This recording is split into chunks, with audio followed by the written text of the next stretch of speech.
Welcome back to Maxim's Inside Track for another fortnight. Interesting result on the GDT, pretty solidified at high numbers, so a slightly up, 0.5% up, sorry, just up, but yeah, a very good result on that platform for New Zealand origin product. What are we seeing around the world? Mixed vaccine rollouts, so this will impact demand just depending on that shift from retail into food service as places open up, proving to be a little bit more challenging, in particular that rollout in Australia, but food service demand feels like it's growing locally here. Logistics piece hasn't changed, it's still extremely challenging, and if not, we'd hope that it had cleared up a little bit by now.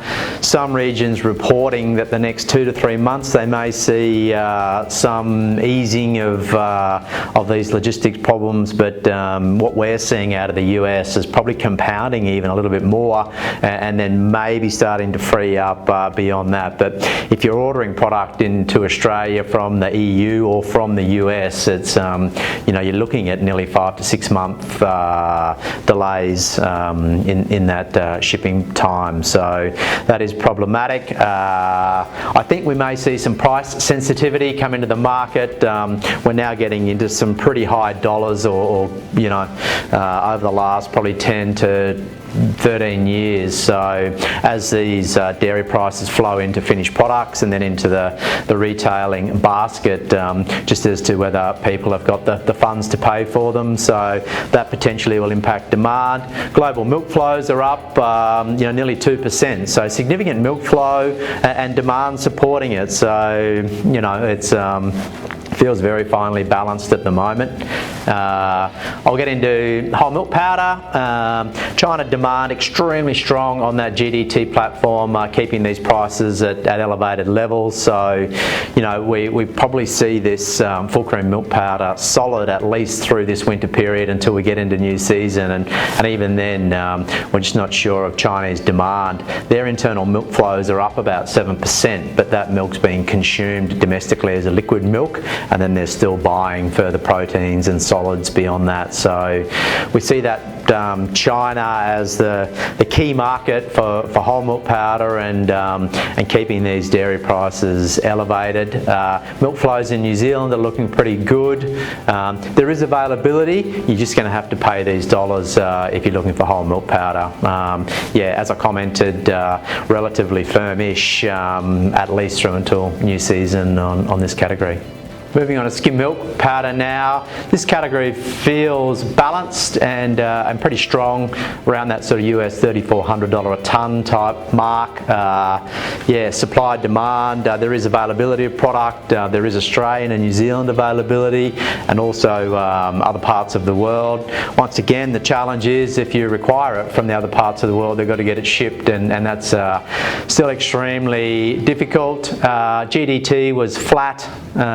Once again, pretty strong Southeast Asia and China demand on skim milk powder.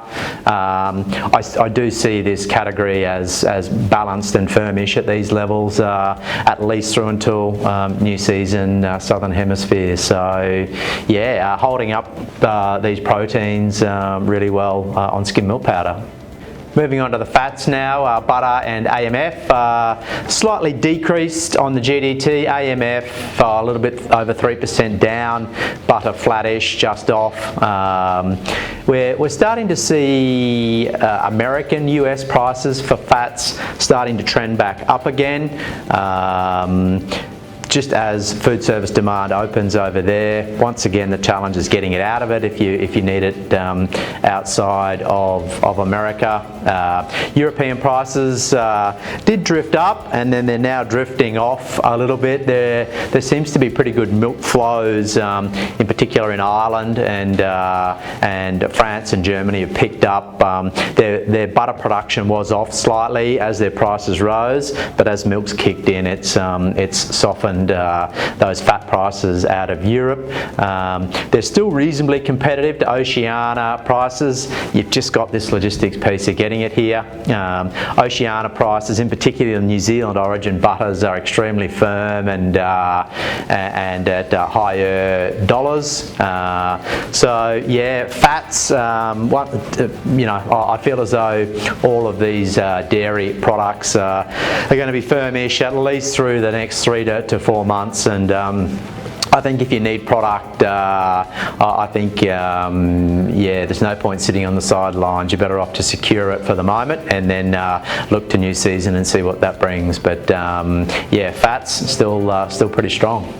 Moving on to cheddar now. GDT slightly up 1.2% for New Zealand origin product, keeping these dairy products firmish.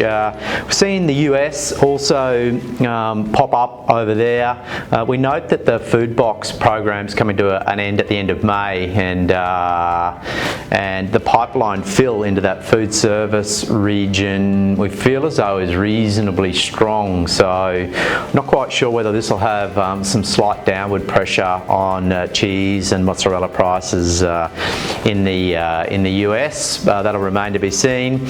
Over in Europe, we've seen really good demand out of the retailers, and that food service piece a little bit unknown, but slowly opening back up over there, and their prices have remained firmish in the EU. So yeah, we're suspecting that this category, like the others, will remain strong and potentially even through until the end of the year for cheeses.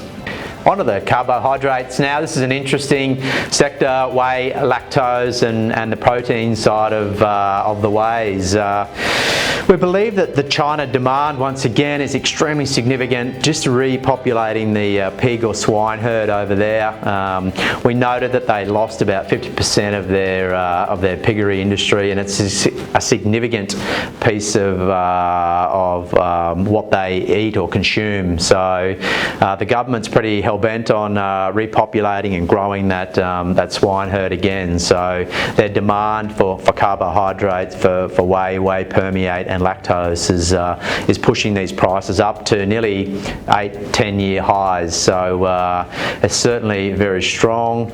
And then on the back of that, the proteins, the WPCs in particular, are riding a real boom-bust type cycle where they were very lowish priced, and then I think the manufacturers switched into producing just a straight sweet whey powder, which they're now getting good dollars for, and not making as much of the filtered protein, the higher 80-90% proteins. So that's left the market shortish as demand's increased. That initial stocks have been mopped up, and there's now either out of stocks or nothing to offer for 3, 4, 5 months. So we're starting to see these whey protein prices increasing dramatically, extremely firm and short on both 80 and 90. We see this category as once again firmish for a length of time, through until the end of the year possibly.